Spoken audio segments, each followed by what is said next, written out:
Kenny Pickett are probably playing because Shaduki Sanders pulled his oblique. I mean, there she is.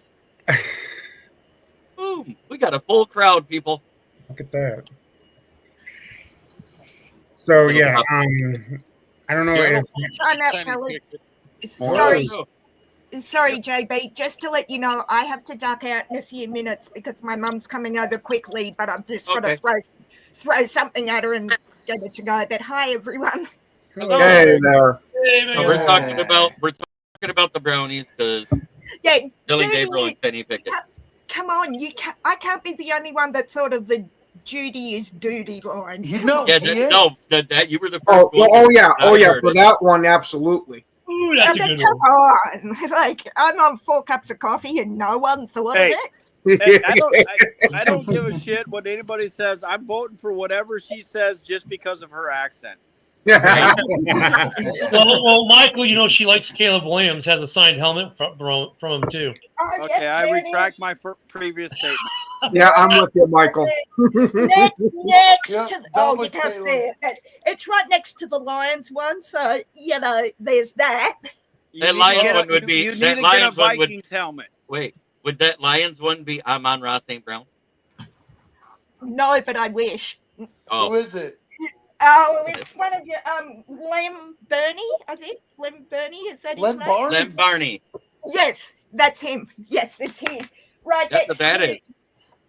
Hang on, let me take this off so I can show you. Go full. That's Amon-Ra. Don't tease me. So that's Caleb. Hang on, let me see. Caleb, Lamb, the Seahawks, Ring of Honor, and Drake London. So yeah. There we go. You need to be whacked with a wallaby.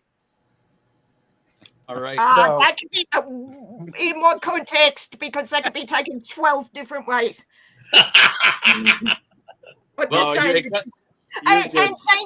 JB, I don't know if you did it intentionally, but when you had me near the Seahawks, so God bless you.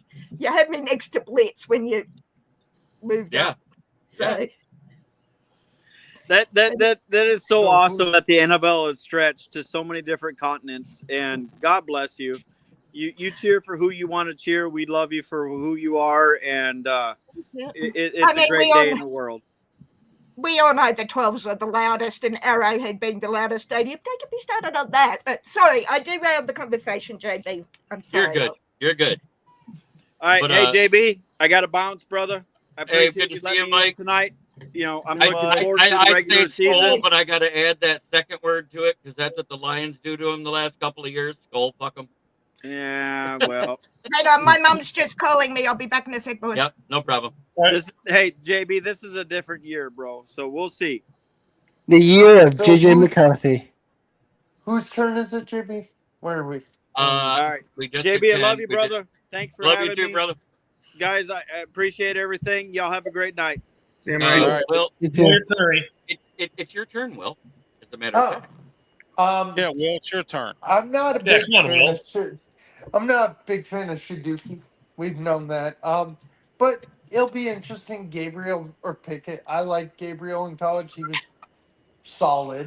Not saying he's amazing. And Pickett's all right.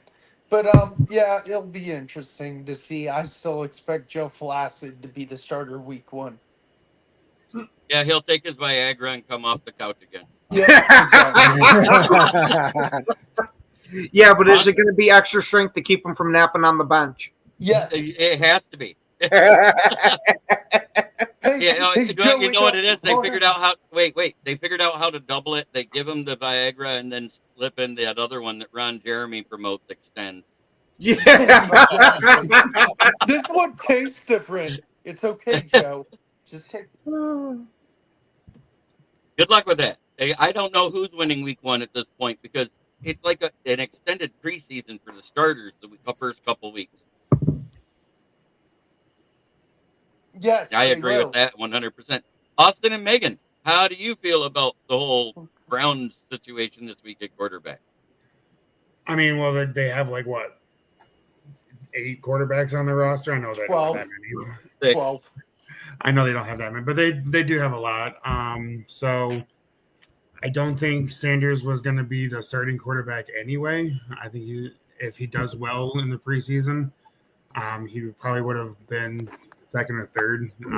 I still think this is Flacco's team for the time being until someone proves otherwise, like Gabriel or what was the other one? Pickett. Kenny Pickett Or and injury. Kenneth Pickett. Kenneth, yes, put respect on the name. It is Kenneth, not this Kenneth. He goes by Kenny, though. No, he does go by Kenny, I know. I was just messing around with him. I know. Hey, Egan. Yes. You know that I've not been Shiduki. I do not like him. But No one does. honestly, Kenny Pickett and Dylan Gabriel, they are coming back from injury, but they did recently sign Tyler Huntley. So They did. who knows? He could be in the mix in between this upcoming game too. Right. Good point. I think you'll see all three of those play this weekend. Is what you'll probably see, seeing how you won't see Shiduki. Not that I wish injury on any player, but did I get a message that Sanders hurt himself? Yeah, He's got no bleep. That's what it was. He was in the bathroom. He had too much fun. So many lines, not enough coffee. I do have to go to church tonight, so there might be a confession in that. Hey, boys.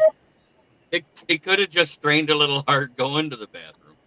He strained a heart to go, you know. He'd be like, Daddy, help me. Jamie, how do you feel about the Browns quarterback situation? Jamie's holding in laughter. I love it.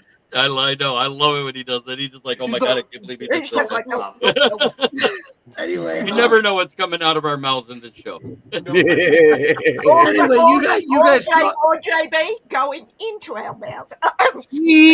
boss.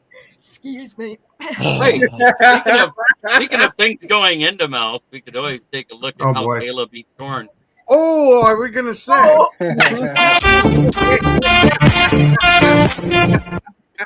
I didn't think it was that kind of show. I was. It's always that kind of show when Caleb shows up.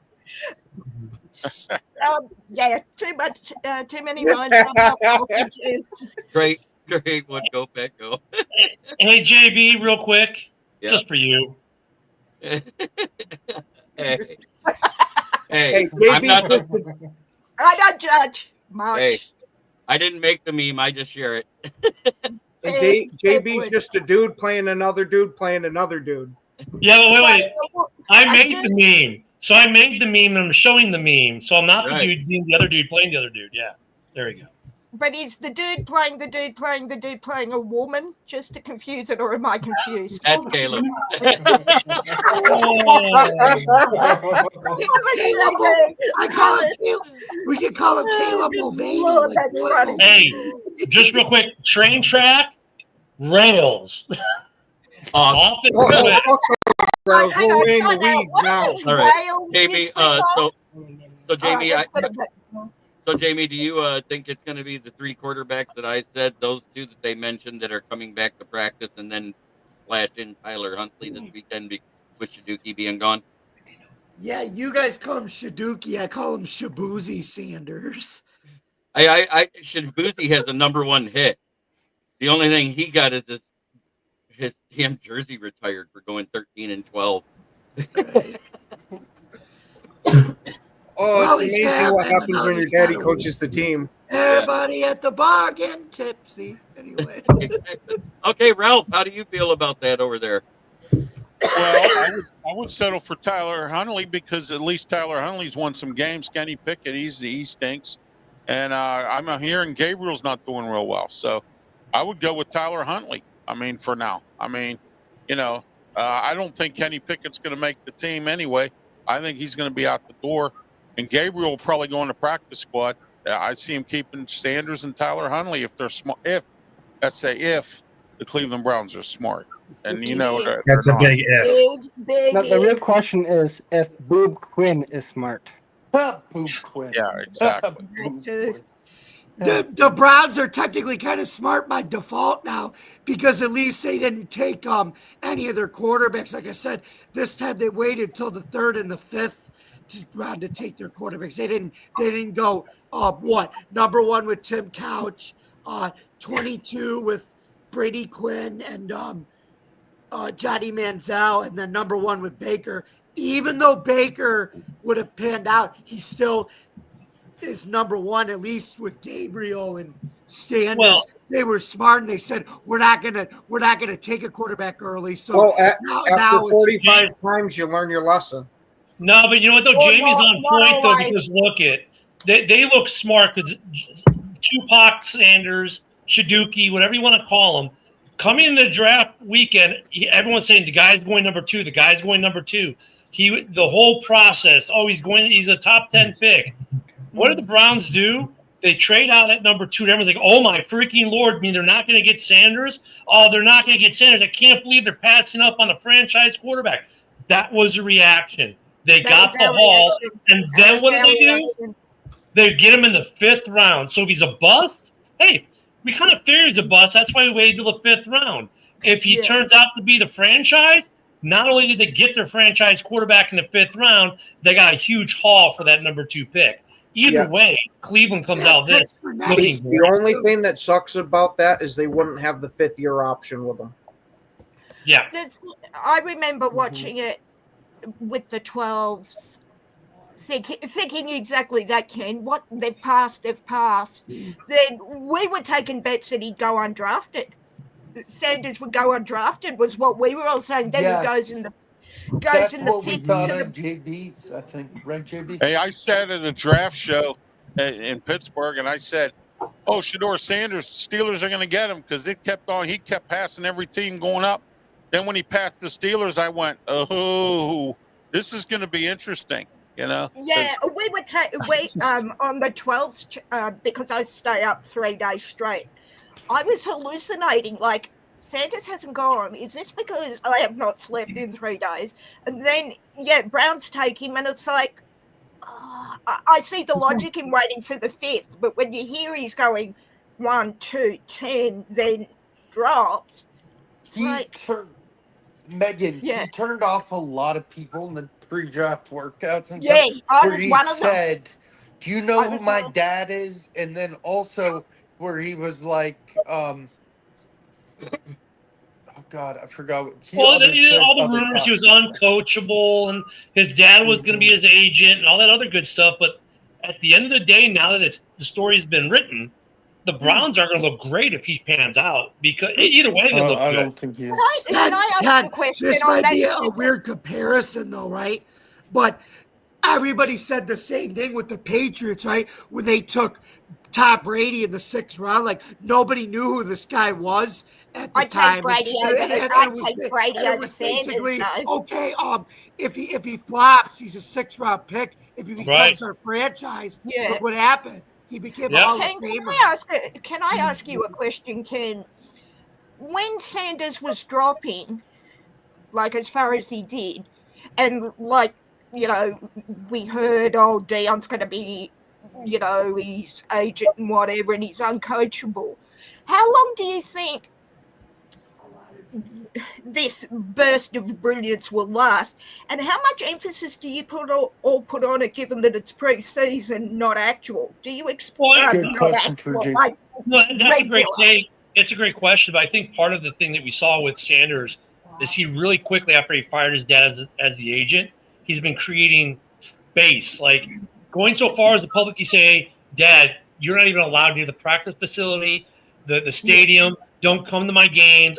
I don't want to. He's basically made his dad persona non grata, right? Yeah. And so that's a step in the right direction. I think that there's always some level of talent there, right? But the overhype machine was overhyped. So the fact that he went to them in the 5th and he's got some skills, he is a very good athlete, and that he's created the separation from his dad.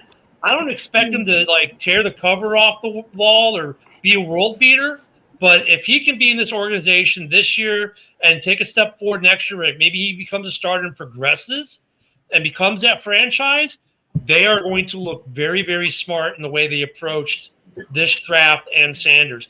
And Sanders doesn't look very good as far as repairing that reputation by making his dad basically persona non grata. Don't even talk to me. I'm not going to go back for the jerseys, for you to retire my number. Stay away. Stay as far away from me as you possibly can. I think that's good in terms of the coaching. And I haven't heard Stefanski say anything bad about him. And that's the other. Sorry to cut you off, Ken. No, do you think if he hadn't made the break from Dion, he would have got drafted. He would have gotten drafted because Dion is so in like, look at the issues that they're having with Dion's other kid now in Tampa. Like Dion's other boy is in Tampa, and he made some bombastic crap about the contract that for him in Tampa, and he's already ruffling Tampa the wrong way. It's like, and how often have you ever seen in the history of the NFL where a guy's college coach / dad is also their agent? That's what I'm saying. Do you think my question, that's a good point. But do you think if Shador didn't make the break and, as you said, made dad persona non grata, good on him for doing that? I take back too much. Yeah, that's what I'm saying. Would we even be talking about him in an NFL? He'd be in the CFL. He'd be and technically, he still may end up in the CFL if that was correct, right? With the agreement with the CFL and NFL, isn't Shador? I think the Argonauts own the rights to be able to poach him from Cleveland because he was the first quarterback. Oh yes, I heard about that. So technically, he could still end up in the CFL if he does well enough in the Argonauts. I think they're the ones who have it, right? And they say we want him. Cleveland's going to have to be like, well, and there you go, have it. Let it go. Okay. Yeah. The whole Sanders thing from top to bottom is, I swear, you couldn't write a better drama show than this. Agreed. Hollywood would be like, yeah, right. This is no. Sorry, JB. I just wanted to ask someone other than what we've been talking about, because we've been shit talking him since the draft. You did not hear me say that. What's up, Keeg? I'm gonna add on something though. That's the thing though. We're talking about Shador, right? But in that same draft, they drafted Dylan Gabriel before Sanders. I'd happily talk about Gabriel. I love Gabriel. He didn't fire his dad. I think they took Shador because he was sitting there. And they probably didn't even want Shador, but being that he was there, they took him. The Browns. That's my thought process. And when they drafted Gabriel, Shador still had his dad as his agent. Yeah, exactly. Oh, good point, Ken. Yeah, I didn't think of it like that. Yes, good point. I'll say, they drafted Gabriel. Yep. And then what happens? We saw Sanders play great for one game. We have not heard anything from Dylan Gabriel. What if Gabriel wins the job out of Sanders? Well, Gabriel I would not be upset if Gabriel got it over Sanders myself. Yeah, the initial camp reports on Gabriel, I don't think Ralph, correct me if I'm wrong, they weren't that bad, weren't they? And then didn't he have like a small injury? Some kind of injury, yeah. Yeah. Yeah. From what I heard, they were just kind of middling reports. Yeah. That's what I was hearing too, which made me wonder if push came to shove with Gabriel over Sanders. I know which way I would go. But you know what's great for Cleveland? All this talk about their quarterback situation takes all the focus off that defense, which is going to be just redonkulously good. They are going to be just killing people. And when that offense does, all that offense needs to do is not go 3 and out every drive. Because that defense is going to give them short fields where if they can get 15 yards, they can kick a field goal or 2 or 3, and that may win them a lot of games. I mean, so I know Stefanski's got to be sick of hearing it, that some people in the media, honestly, are probably sick of covering it. But it's a great smokescreen too, because no one's talking about how good that defense is or what the rest of the improvements they've made on the O-line, how really all this team needs to do is not go 3 and out. They're basically like another team that's in the same boat, the Tennessee Titans. All they need is their offense not to throw pick sixes, not go 3 and out, because remember, they were the number 1 defense through 8 weeks last year. That's another team. All Cam needs to do there is Cam Ward needs to go, if he can get 10, 15 yards per series, not go 3 and out every series, and he's going to get some short fields, and they're going to get some field goals or opportunistic defensive scores. Same thing in Cleveland. Those offenses, in both cases, they can 0-6 bear it. They can be like the 0-6 Bears in a lot of ways, because the 0-6 Bears were not prolific on offense. But I'm going to tell you something about Cam Ward here for a minute. Cam Ward's going to be running for his life because he's got on the offensive line at left tackle. He has Dan Moore, former Steeler. And get this, in Pittsburgh, he was open door Moore. And they gave him $80 million contract. All right, they're going to eat that. He's going to be running all over the place, Cam Ward. But as long as he doesn't go 3 and out, but as long as Cam Ward can run away and not go 3 and out every series or throw pick sixes, that's what they need. And that's the same recipe they're probably going to use in Cleveland, with whichever 3 of the 6 or 2 of the 6 they keep on the roster. That's all they're looking for. All right. So our next topic. The Bears are playing their starters on Sunday versus the Bills. Yep. Good luck. Sorry, Ken. Good luck. Go. I mean, look, I don't expect no sorry. I don't expect. The only thing I'm looking for, I don't care about how many balls Caleb puts to DJ or Cole Kmet. That's not what I'm watching. I'm watching one thing and one thing only in the Bears offense. How many balls goes to his chin? I'm really watching. Hush, but fair. I'm watching one thing and one thing only, and that's the offensive line pre-snap. Are they? Because last week against the Dolphins at joint practice, the issue was they were having a lot of pre-snap issues that were creating penalties. I'm watching this O-line to make sure for the pre-snap to make sure, hey, they're not doing the pre-snap penalties. They're starting to come together and the protection. The rest of the stuff, as far as like how many balls Rome gets or DJ gets, or how great Caleb looks or doesn't look, I'm not caring about this week. It's all about the trenches on both sides for the Bears. I want to see how that O-line is pre-snap, and then how they are in protection, and I want to see how that the front 4 in Chicago with now Deo being the other edge and Grady Jarrett in the mix.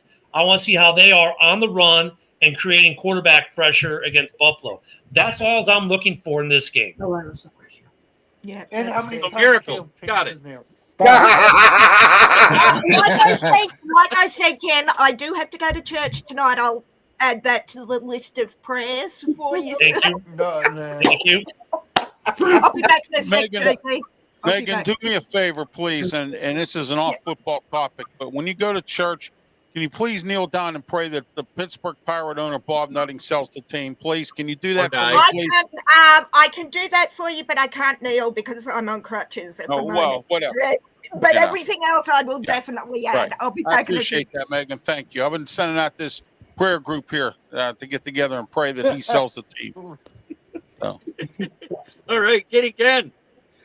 I've got to say, what I want to see is, can Caleb perform at least the vanilla version of Ben Johnson's offense? Just because we've heard all through training camp so far that, he's been struggling trying to pick it up, getting a whole bunch of pre-snap reads. I just want to see if they can be competent. But with that, I am going to hop my happy ass off because the old lady's hungry. See you, Ken. Oh, okay. See you, Ken. All right, Ken. Have a great one. See y'all. I'll miss you with every bullet, but my aim is improving. What did you have, Rosewood? I think it was a shrimp salad sandwich. Beverly Hills Cop. Remember that? He says, "What'd you have, Rosewood?" I'm not going to fall for the banana in the tailpipe. Tailpipe, yeah. Jamie, what do you think about the Bears starting all their starters? Makes sense. They didn't do it against Miami. I think it's weird predicament now when you only have 3 preseason games. you really have to pick and choose when you play your stars and when you're not. Because like you said, Jeremy, week 1 is going to be basically it's going to be like the 4th preseason game for a lot of teams, but the games count. And it's like, you really got to figure it out. So I'm glad the Bears are doing it now. And I haven't heard if Josh Allen's going to play yet. But I did like that they put him in with the ones with the starting, but that they put Trubisky last week with the ones and with the starting O-line in case if they need Trubisky to, go in with the starters. It prepares them. So that's a good thing. But maybe Allen plays this game, maybe he plays the 3rd game. But all I want to see is, like I said, the defense the defense continue to improve with all the new tools. I don't want to see Joey Bosa obviously get hurt and things like that. But I want to, who I do want to see though is Steve Gossel, or as Joe Brady now calls him, White Steve, the undrafted wide receiver who looked really good in camp. I want to see how he looks in the preseason because rumors that he might be playing this week. I got the perfect nickname. He's white and his name is Steve. It's Scuba Steve. Damn you, Scuba Steve. Hey, Vinny, your comments 3/5 right. The Bears have the same starters at the tackles. It looks like the tackles are going to be the same as last year. The Bears have an all-new interior O-line. Right. Isn't one of them Joe Tooney? Isn't one of them Joe Tooney? Yeah, it's Tooney. It's Tooney at center. It's Dahlman at center, and Jonah Jackson at right guard. The tackles look like the same. I got to ask. Is going to be Roshan Johnson. Did they sign Jamal Williams? I know they brought him in for a tryout. No, they did not. I don't think they did. I was going to say, boy, that would be telling. Because that would be Ben Johnson going, fuck you, Swift. Well, no, Swift and Rojo. I big fuck you, Swift. Yes, Swift and Rojo didn't play last week. They sat with the ones. I think what the Bears are really trying to do, I think Managi will make the roster in the 3 or 4, but they're searching for that 4th running back. And right now, I think Wheeler is the guy, but they're looking to see if it's like Jamal, could he be that 4th guy to round out the 4? So I think the front 2 are safe. They're looking for that 4th guy right now. Tight end 1 for the Bears. It's it's Komet technically, but it's going to be Komet and Loveland. I think they're going to split a lot of stuff. Yep. Okay, Keegan, what do you think about the Bears starting their starter? Good for them. I just hope to see the Mitch Trubisky of the old. Oh, like he used to play against the Lions versus the Bears? Yep. I'm sorry, did I miss and blink? Did I blink and miss that? What now? No, when Mitch Trubisky was on his rookie contract. Yeah, when he was on his rookie contract the first few years. Oh, sorry. I blanked versus Detroit, he looked more like Peyton Manning than Mitch Trubisky. I was going to say Eli, but I wouldn't insult Eli that way. But that's just Eli never looked like that versus the Lions. Eli like that. But Austin and Megan, what do you think about them playing their starters? I think it's interesting in preseason. There's another Megan. Yeah. Sorry. Oh, sorry. Sorry. No, you're good. You're okay. I was just... No,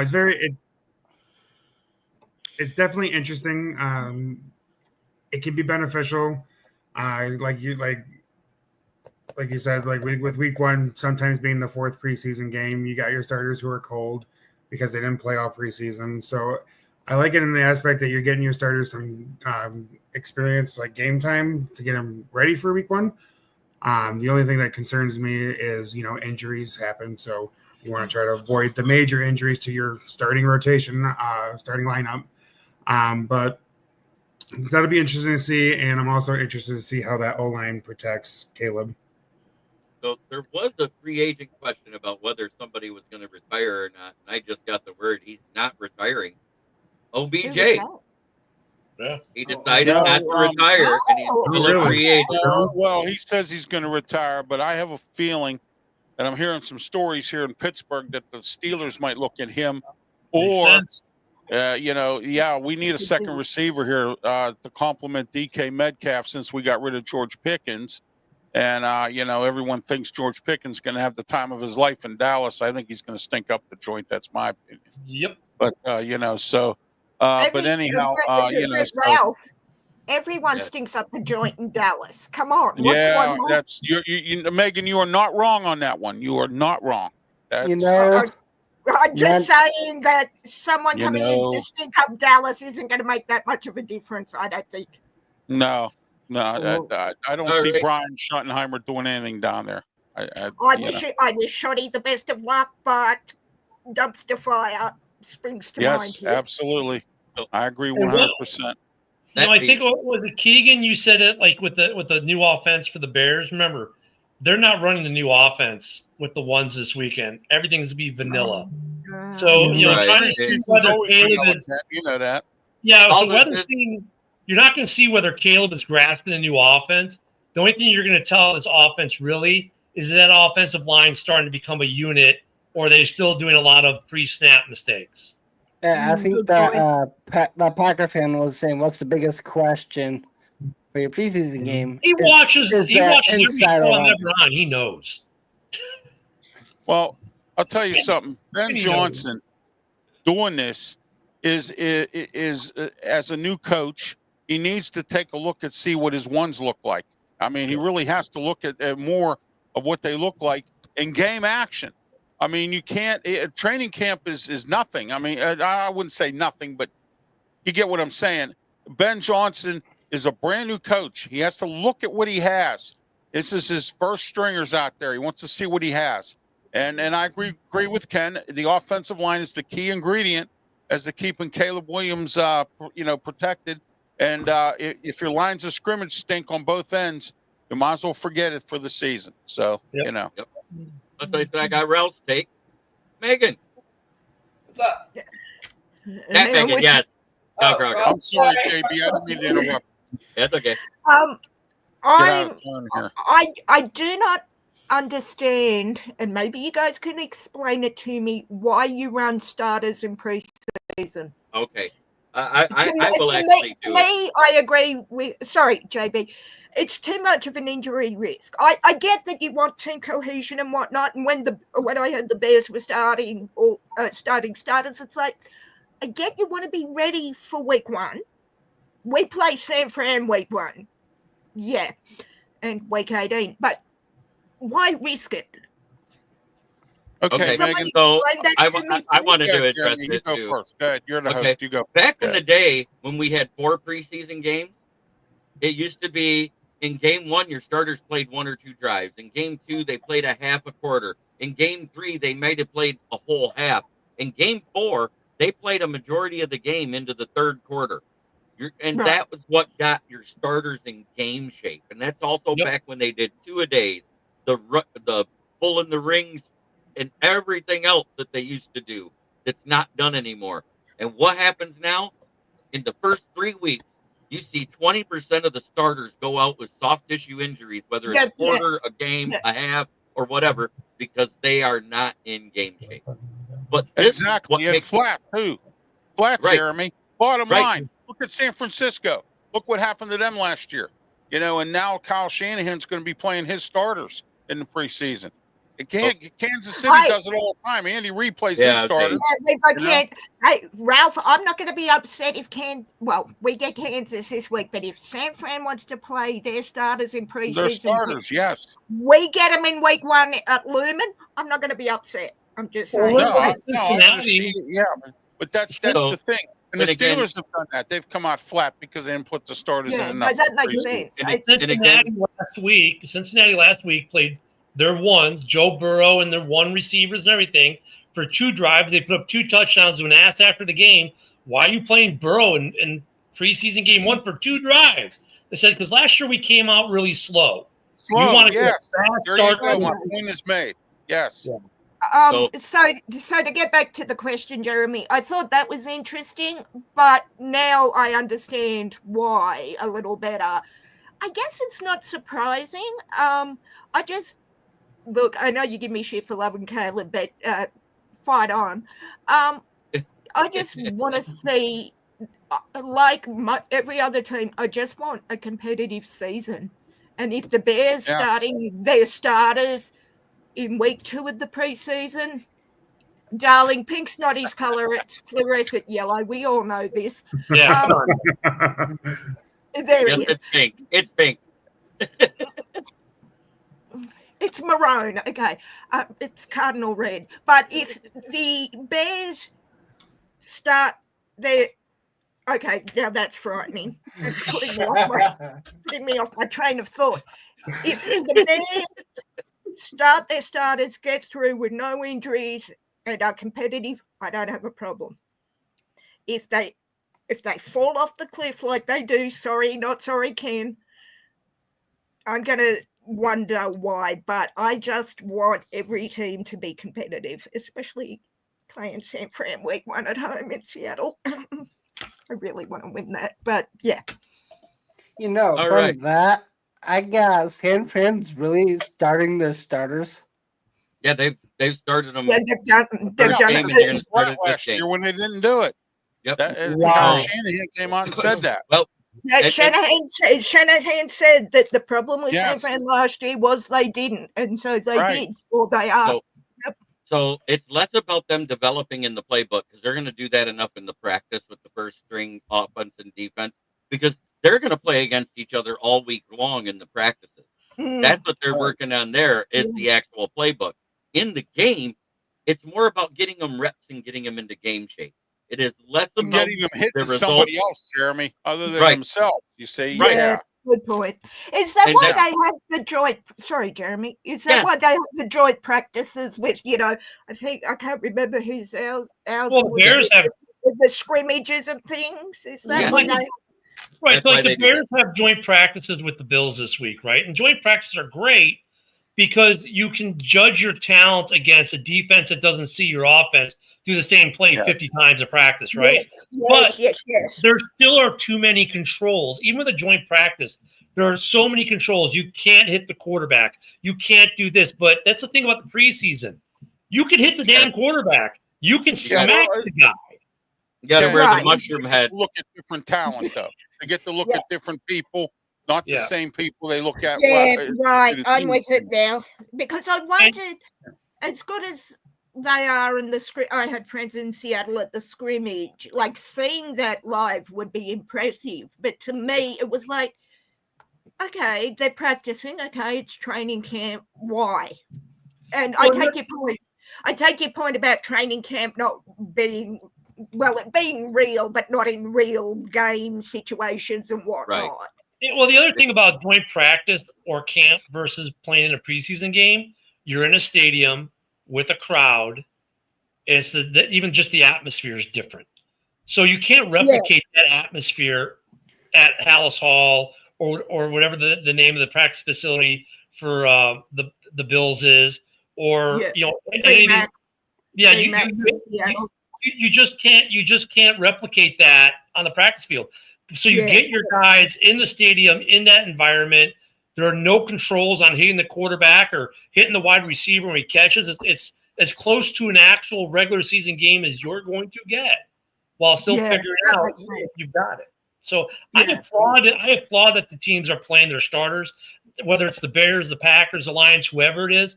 I mean, when Cincinnati did it last week, I was like, dude, Cincinnati's offense is probably going to be off the rails this year because they're not going to start slow. They're going to hit that ground running. They're going to hit it running. They need to with that defense they have. They need to put up 40 points.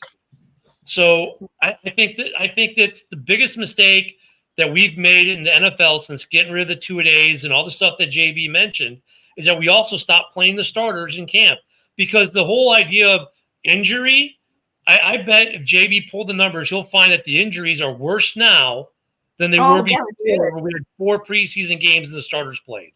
Okay, when the 4 preseason games were playing and they did the 2-a-days and everything else, that ended the two-a-days and all the other stuff ended in 2018 after 2017 when Corey Stringer, the defensive tackle of the Minnesota Vikings, died of dehydration on the practice field. So they changed all the off-season workouts, but we still had another 2 seasons. Yeah, they changed the contract language for the contract for the players. Yeah, they've done that. With that, so Jeremy. Yes, we still had 2 more years of the 4 preseason games. I think it was 2018 and 2019. Correct? 2020 was the first 17 games. Yes. So if you look at it, 2021, Jeremy. Okay, so 3 seasons then, 18, 19, and 20. In those 3 seasons, it averaged only 30% increase from 2017 on soft tissue injuries. As soon as they went to 3 preseason games and less workouts even more, in 2021, it increased by 3% every year, and it's sitting at 45% now. A 45% increase on soft tissue injuries since 2017. So they in trying to protect the players, they're injuring them more? Is that what I'm hearing? Yeah, because they're in less games. They don't have enough practice, enough workout, enough anything. Like Jeremy's been saying for the last few years that I've known Jeremy, he's been talking about how they keep changing the practice schedule, the OTAs, and all that stuff. Yeah. And then if your body it doesn't exercise the right way, like you probably should, but you can't because the union contract states you can't. That's why there's so many injuries. Here's a scary thought. I think it would be safe to say that the athletes of the 80s, when they showed up to camp and you compare them to the athletes of today, the guys in the 80s showed up with a 12-pack of beer and a sleeping bag and hadn't done anything all off season. With the cigarette hanging from the mouth and a 12-pack, and the guy walks in with 2 igloo coolers full of beer, a pillow, and a sleeping bag. Oh, what has your off-season workout been? 12-ounce curls, buddy. Right? And they didn't do jack. And now you take these guys with their OTAs, all their personal training, off-season workout people, and those guys in the 80s and 90s were better equipped to play NFL football in week 1 than these guys are today. Oh, absolutely, Ken. No doubt about it. Whole Agreed. different mentality now, And the injuries, I mean, I'm nursing a twisted knee, so I sort of cringe when you talk about soft tissue injuries. But you see someone like, to use a Seahawks example, Steve Largent played on a badly damaged knee for like 10 years and is now severely incapacitated by it. But like you would not even get a player today. He'd be straight off to the physio, straight off to the ice bath, where Largent's like, I'm good. It's like, you have no kneecap. I don't care. I'm still playing, I know people that used to play with an injured pinky finger, Megan. Now you get an injured pinky finger, you're out for 6 weeks. Well, we've got Charles Cross, got his pinky caught in a helmet in training camp, not playing till week 3. But it's like, have a look at Steve McMichael would go drink beer in the off season and wrestle in a WWE, and be like, "Hey, I got the keg in my room, party in my place after we puke our brains out in the field at the practice." I mean, and now you got these, and look at the athletes say they're in phenomenal shape. But yet they're injured at a much higher rate than the guys of old. Ken, he wrestled in WCW with the 4 Horsemen and Ric Flair. Yes, he did. Okay, yeah. You said WWE. I remember I was watching a video because it's the Seahawks 50th year, and in the early years, I think it was 76 to 79, the coach wouldn't let them have water on the field, like in the middle of summer. Jim Mora, I think was it Jim Mora? Old school, baby. Playoff? Would not let them have water. So they'd be running in like 100-degree heat, and they'd be like, nope, keep going. I'll tell you when to stop. And it's like you would never Mike Tomlin stopped doing the gassers, which is that long run that they do at the beginning as soon as they get to training camp. Mike Tomlin stopped doing that. He was doing that for a little while, and guys were passing out or something. But it's like you would never not have hydration on a field or near to where the players could get it now in 100-degree day. You just wouldn't do it. But back in the day, I hate to say this, but the NFL reminds me of now for those who are familiar with the Army-Navy game, when the Navy was on like their 14-year win streak, the Secretary of the Army put out a video making, the Spirit videos, and it showed like where the Department of the Navy asked him to end the rule that let the Navy win because his players were soft. And the video had a guy from Navy football, mock-up, right? This guy, he's like Navy football, and he was walking on the backs of students so his feet would not touch the ground. And when his foot touched the ground, oh my God, sprained ankle in the hospital and everything. That's how I feel the NFL is. They're so pampered now with these rules and these policies. Like they're still these phenomenal athletes, but they're not at the same time. It's kind of a weird dichotomy. I'm used to rugby down here where we don't have shoulder pads because a player damn nearly got his head taken off quite literally. We still hit at the same rate. Players go down, but they don't have the shoulder pads to hear and whatnot. So maybe I'm kind of like you, Ken, but I come from a rugby background where it's like, there's a meme that I get sent every year where you got the soccer player dying on the ground from being tapped and the rugby player going, bleeding from their head going, I'm good, coach, put me straight back out. Like Neymar. Yeah, there are some actors like Neymar. Yeah. Neymar's but it's like, I kind of sadly think you're right, Ken. I'm not saying it's a game for softies, far from it, but players are getting soft. It's becoming that way. Or to me, as I said, from a rugby background, we get rugby players watching you guys go, and like if we had a Sean Taylor in the league this day, I don't know. Is there anyone in the league we can compare? Tyreek Stevenson can hit like Sean Taylor, but like Sean Taylor was next level. I don't see hits like that much anymore. Because now they've all been you hit like Sean Taylor. If he was playing the NFL today, rest in peace, he would be fined every week for hitting too hard. Yeah, exactly. Jack Lambert was like that with the Steelers. Oh my gosh, if he hits you, look out. They're also, like I said, the offenses are better. Like I said, they go for it more now on 4th and 1 than they used to. Too. Look at Tyreek Stevenson his rookie year. Look how many penalties he had for what they call it? Because he hit him too hard. Unnecessary roughness. Tyreek Stevenson. Unnecessary roughness. Tyreek Stevenson hits like Sean Taylor. He did. And his rookie year, he probably drew at least 6 flags for unnecessary roughness for hitting a guy too hard. I thought, now again, coming from rugby, Ken, correct me if I'm wrong, the idea in both games is to hit someone hard enough to stop them. Am I mistaken in that? So if you're getting flagged for unnecessary roughness, can you see where I'm going with this, Ken? Yeah. No, we're about, I don't know, Ralph. Maybe we're about a half a centimeter from being flag football. Yeah, that's where it's going. Flag football's tougher.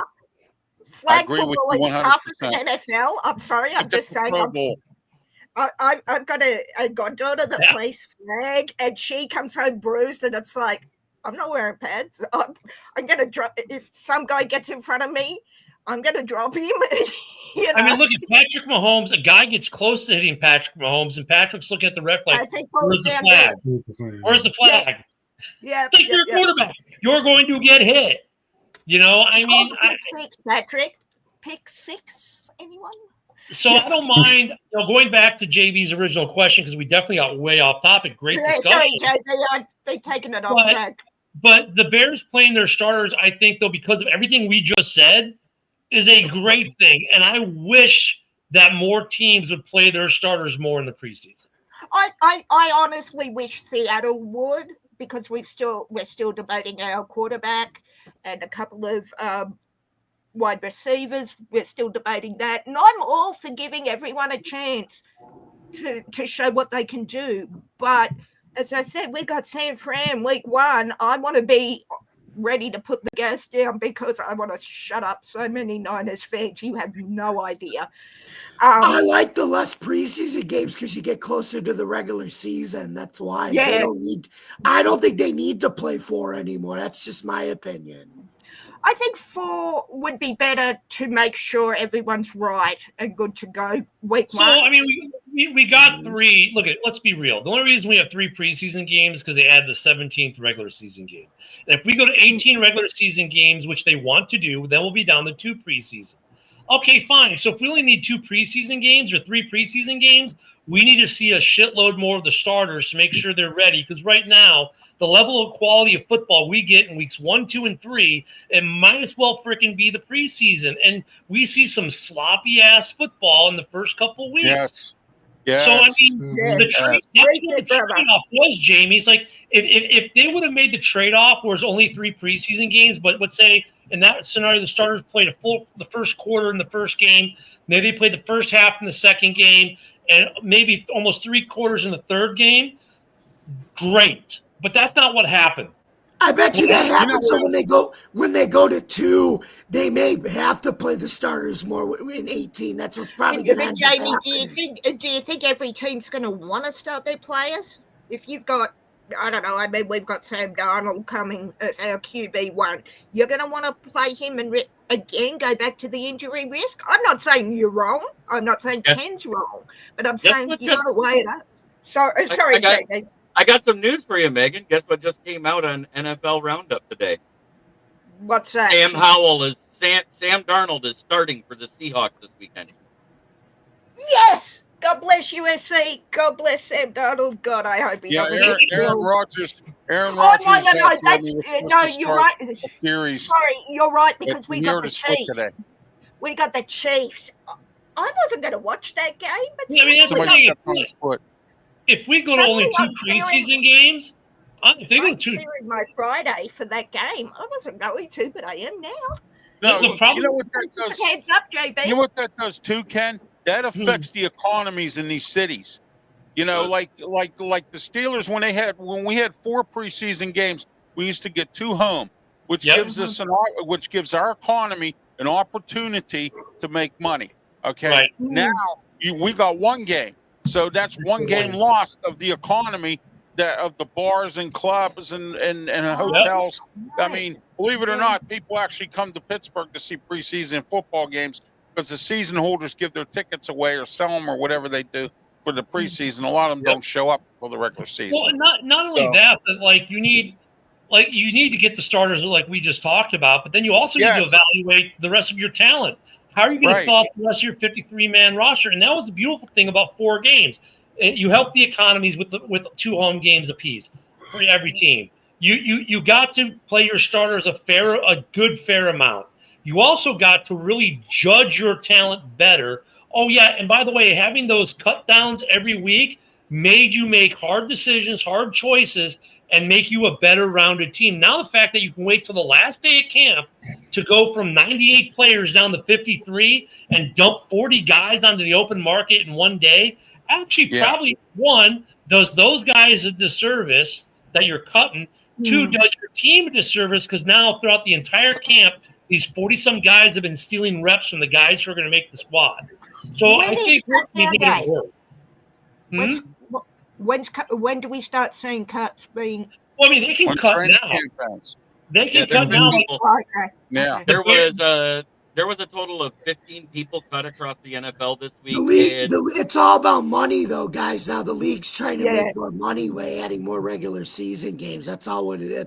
I don't have a problem with that, Jamie, if they get the fans like we had for the last couple of years at Lumen.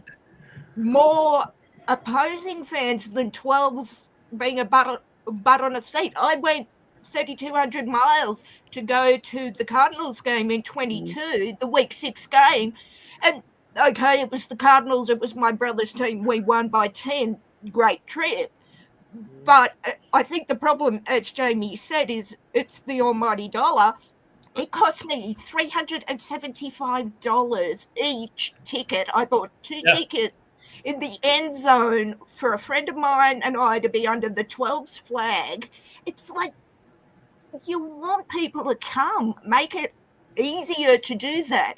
And if you want your season ticket holders to be there, give them quality. They're not going to pay however much. I don't know what it is for a season ticket. They could go to 18 regular season games and still do 4 preseason games. And that now look, The problem is the NFLPA says, "Oh, that's too much wear and tear." How's it wear and tear when the starters aren't playing in the preseason?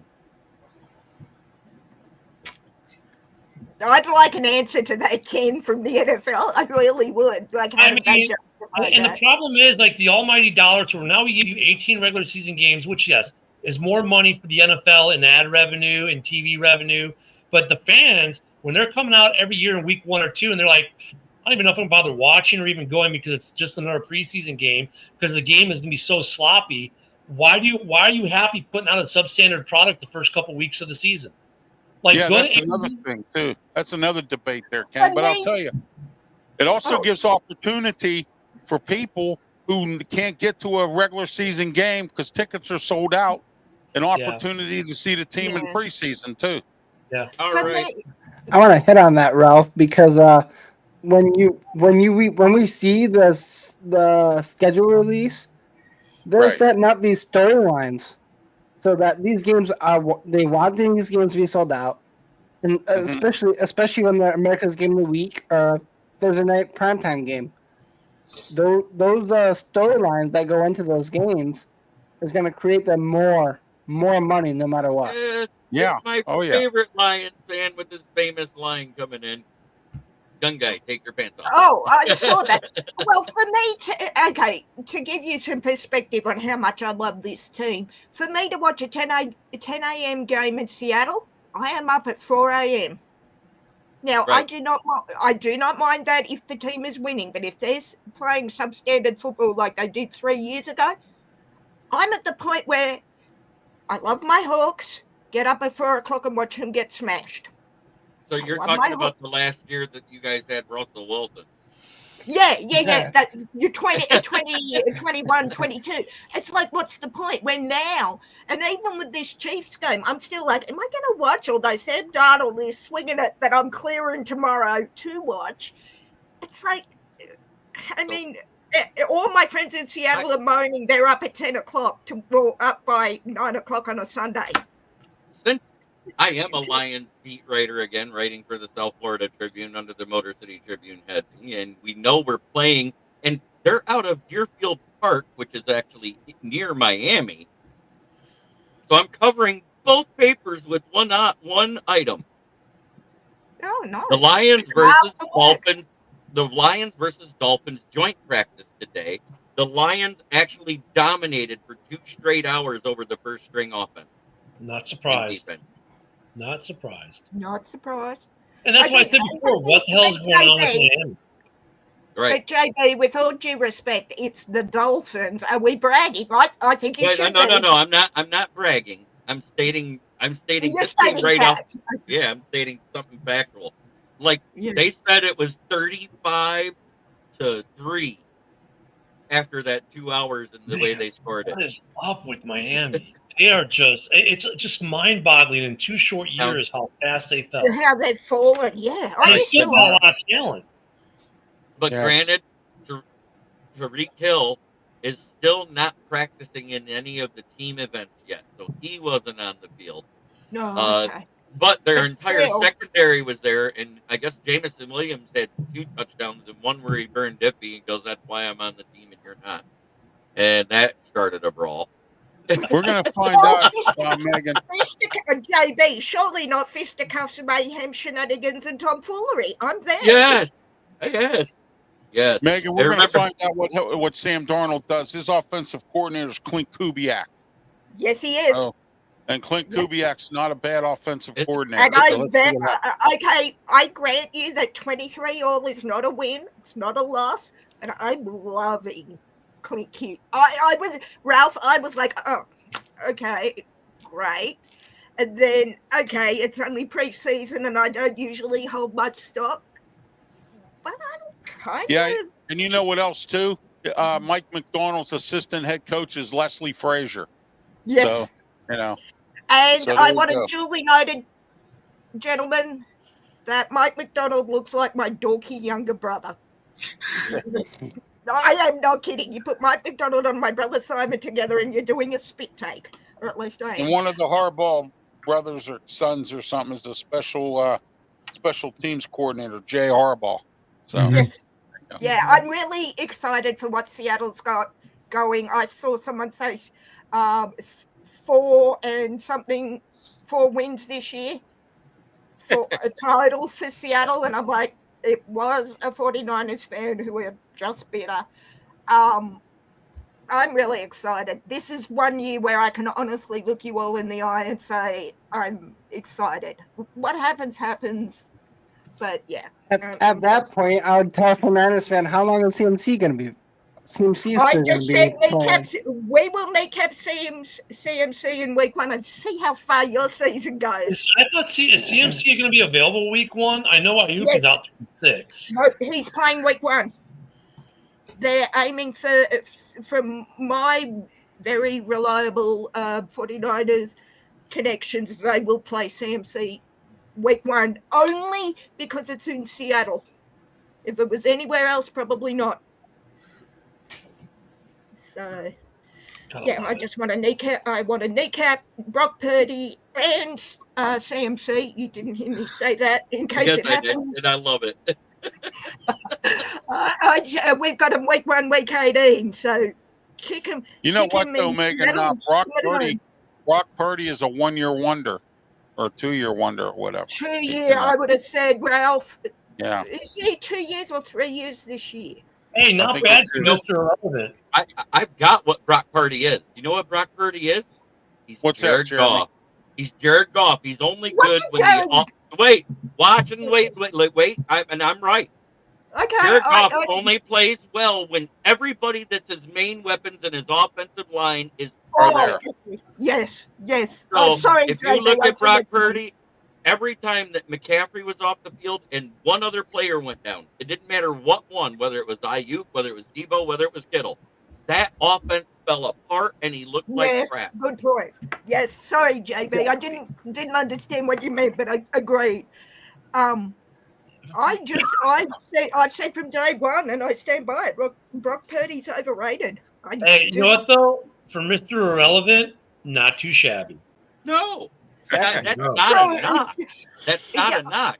That's a sign of a good game. No, it's fair, Ken, but still completely overrated as far as I'm concerned. And I'm not saying in terms of I'm not saying it is a bit of Seattle fan. I'm just saying, okay, he has flashes.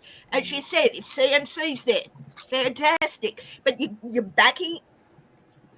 putting way too much on CMC. In terms of how they compare Purdy to other quarterbacks in the league, yes, overrated. Compared to where they drafted him, though? Oh, no, good point. Mr. Irrelevant to where he is now, yeah, that's fine. But I'm saying in terms, I was on a roundtable chat with the NFC West boys yesterday, and all the 49ers fans were like, you got Sam Darnold, we got Brock Purdy.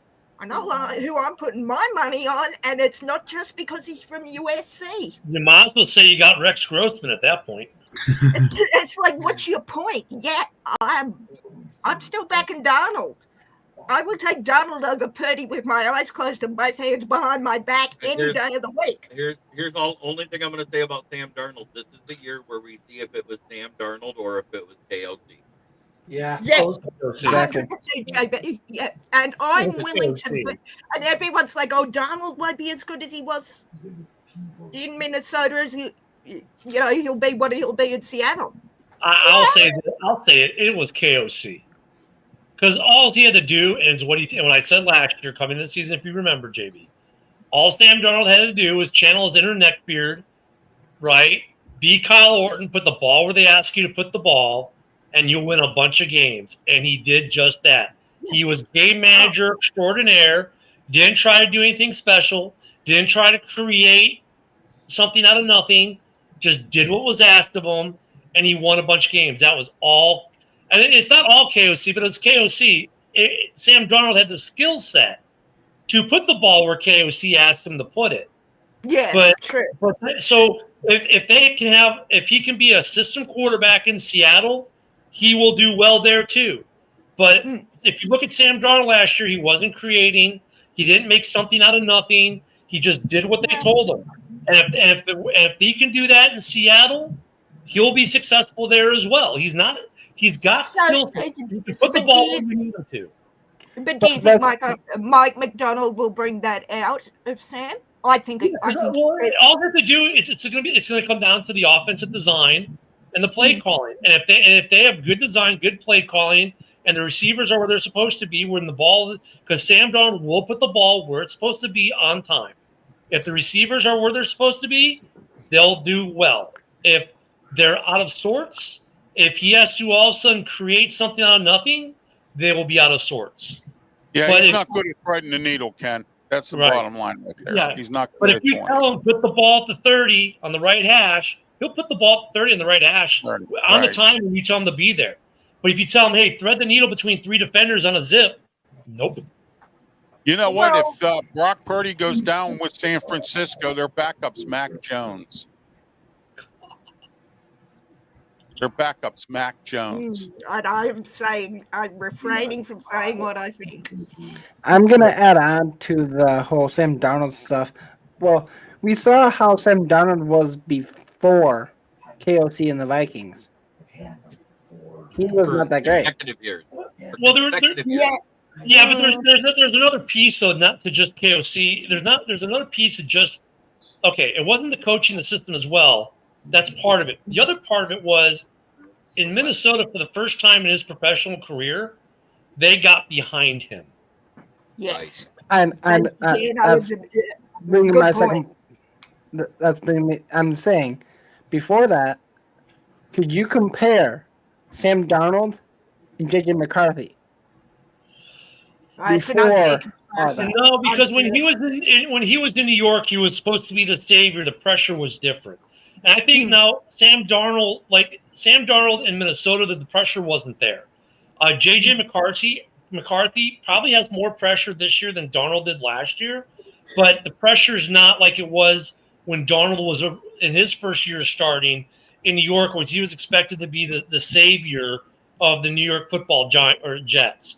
And then when he went to Carolina, the same thing. It was kind of like this, you're the savior. They just didn't know how to use you with the Jets. And then he goes to Minnesota, and it's like, dude, we just believe in you. We know you've got the skill set to do what we need you to do. Just go do it. We got you. And it was the mentality shift that really turned it around for him in conjunction with the offense and the coaching that KOC has. So now if they still believe in him like that and say that to him in Seattle and say, hey, look, you don't need to be Superman. You don't need to be the savior. You just need win to a game. Just win a game and do what you want. Do what you're doing. It'll be good. Do you now? And don't forget, Sam Darnold's not our long-term QB. Everyone keeps saying it. He is. He's not. I don't know who our long-term QB sure as hell isn't Drew Lock. He could be. His backup down there in Seattle is How Drew do you Lock. figure they can? Because we've got Jalen Milrow, who I gotta get going, guys. Yeah, Jalen Great to Milrow. see, Hey, great Jamie, to see go you, ahead. Jamie. Take care. Before you go ahead and tell everybody where they can get a hold of you, sir. You guys can find me, yours truly, at Bill's Chat 1 at Bill's Mafia Chat, and also at Jamie Malloy, the unbiased journalist at DJ Dog Tags on X, theforkball.com, and StadiumRant.com, where I write about all sports. You can also catch me on Driving to the Top Productions, starting the Tuesday, on Tuesday, August 26th. At 8 o'clock p.m., Joe Daly and I will be starting the season 3 premiere of the Buffalo Sports Conversation Room. You can catch us on YouTube, Twitch, Facebook for that, and X, and then you can catch us at 9 o'clock p.m. on those same platforms for Open Sports Mike. We did an episode last night where we talked about the AFC East, so we did our predictions for that. And then, as always, you can catch me and the Huddle crew here on Huddle Sports Network. We started at 9:30 tonight, but normally it's 9 o'clock p.m. You can catch us there on Roku, Fire Stick, Roku, Fire Stick TV, YouTube, Facebook, X, wherever you get your podcasts there. Thank you guys for listening. Don't forget to subscribe to all of our platforms. Like, comment, and ring the bell for notifications. I'm Jamie Malloy, and this has been another episode of NFL Roundtable Talks here on the Huddle Sports Network. See you next week, folks. Have a good one, Jamie. Nice meeting you. Hey, Megan, to answer your question really quick. And I have to go too, Jeremy. So all right, Ralph, shout yourself out. All Take right, care, Ralph. Ralph Williams, RW Media. We're on YouTube, Facebook, Twitch, Twitter, X, and we're also on the Huddle Sports Network as well. And also, I have 2 radio shows on Saturday, but the one is the most important here, and that's 2 to 3 p.m. on 1250 a.m. The Answer up in Pittsburgh, 92.5 on the FM dial, and 1250 The Answer, PGH.com. Ralph Williams, Smoking Jim Frazier, Claudia Rosano, Luther Dupree, every Saturday, 2 to 3 p.m. Sports Corner radio show. And I want to send some of my condolences and some blessings out to, and some prayers out to the steel workers up in Clareton, Pennsylvania. I've been past that mill many times in my times up in Pittsburgh. And I want to tell everybody, please pray for those steel workers. There's 10 injured, 2 deaths. And, so they have a GoFundMe page if you're interested in donating to help the steel workers and their families out with that fire. So Amen. Just want to let everyone know. So, all right. And then please don't forget to subscribe and follow as well. Thank you. Have a great one. Thank you. Have a good one, Ralph. And ring that bell for the notification. Oh, yeah. Megan, answer your question. If he works out, he can go for another 10 years. He's not old. So if it works, why Jalen Milroe, who we know is we draft young people in this league all the time that never pan out, Hendon Hooker. Oh, yeah, fair. So, if he works out, I could see him being a long-term thing. I think, though, that's what you saw in the transformation of him from, his first couple years to last year. And he could work out. We'll see. And whether it's KOC or him or a bit of both, which I think is probably more the answer. And I think KOC, though, is going to have good luck. I think J.J. McCarthy is going to be just fine in Minnesota's system, though, as well. Because, once again, KOC is not saying you have to be the savior. He's not saying you have to create offense. He's saying just put the ball where we want you to put it. That's it. No, that's fair. I hope he is. I've loved Sam since USC. I could be totally wrong, and Ken could be right. Or anyway. Yep. Sorry, like I said, it could either work or it won't. There is no in between. There's no in between. Exactly. Yeah. Because the offensive line didn't improve as much in Seattle, and it's not as polished as the Minnesota offensive line was last year. So that's something to look out for, because see how he handles the pressure, because we saw what happened in Week 18 versus the Lions pressure. He folded like a cheap suit. Yeah, he did. And that's the biggest concern I have for him, as much as I love him, is under pressure, 12's roaring in Seattle. Is he going to choke, or is he going to succeed? Or whatever succeed means for him. Because once you get those 12's roaring, and it took me a week and a half to get my hearing back when I was there. Is he going to... All I hope for Sam is he doesn't see as many ghosts as Gino. What did you think of Gino's salute to the fans last week? I was so thrilled.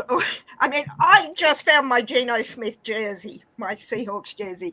I loved the Raiders coming to Seattle for 2 reasons: one, Geno, and one, Pete Carroll. Did you see what Gino did, though? I did, and it's just like completely fair, bud. The international sign of peace and let's talk. Yeah. It's like I would rather Gino's reaction than Russell burning every bridge out of the city. That's all I'm saying. And I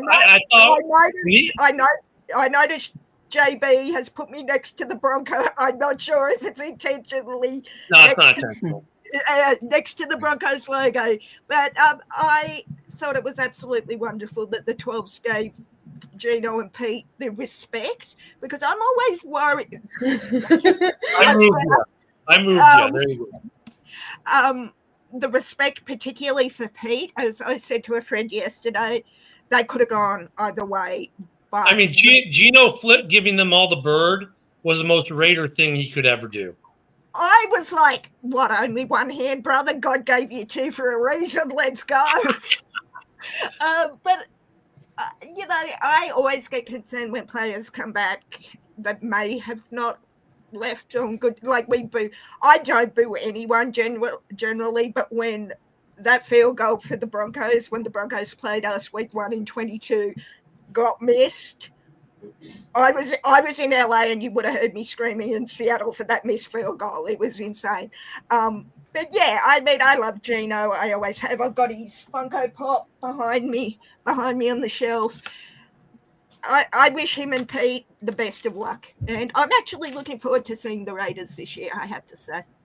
Yeah, whatever happens. But yeah. What you got, JB?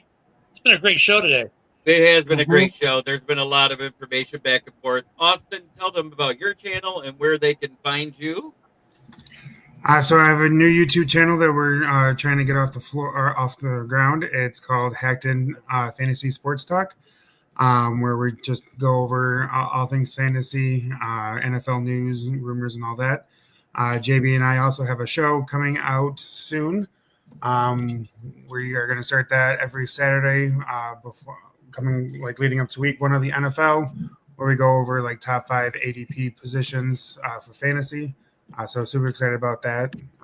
So you can find me over at YouTube at Hacked In Fantasy Sports Talk. Thank you. And as always, try every day to be a better person than you were the day before. That's the only way to make the world a better place. Because in the mornings, 11 p.m. Eastern, 10 a.m. Central, you got Ken and Ken that precedes my show, which is Lions Talk with Smoke and Jeremy B. But we have been live in Twitter on Ken the Bear Fans, Rob Haskell's page. We've been live in Facebook on the main event, my channel, and Micah Carrico's, and in YouTube on Huddle Sports and Kneecap Biting with the Motor City Lions, and also into the Roku app. Have a great night, everybody. Take care, everyone.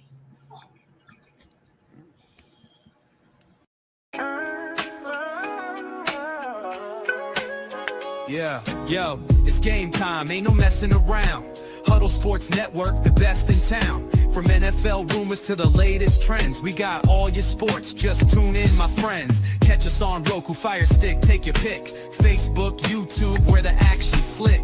Daily shows that drop like a bomb. From 10 to 11, it's Ken and Ken, stay calm. Huddle up, catch the vibe, feel the rush. Get your news, get your fills in the clutch. Over 27 podcasts, we breaking it down.